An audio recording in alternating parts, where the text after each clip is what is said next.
ang palaka at ang daga.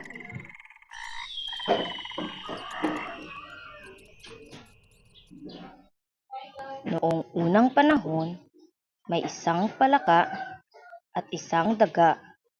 Magkaibigan silang dalawa. Araw-araw na binibisita ng palaka ang daga. Kumakain sila ng magkasama at masayang nagkukwentuhan. Isang araw, sinabi ng palaka, Halika sa bahay ko. sabi ng daga. Pero hindi ako marunong lumangoy. Ngumiti ang palaka at sinabi. Huwag kang mag-alala.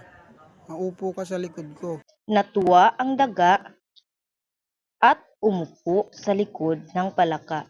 Nagsimulang lumangoy ang palaka.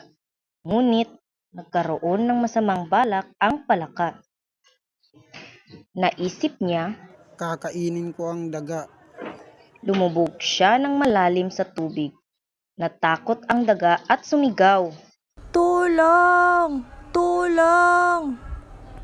May malaking lawin na lumilipad sa kalangitan.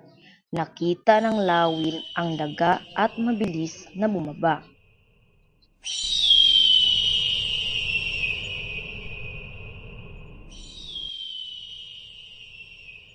Dinampot ng lawin ang daga gamit ang kanyang tuka.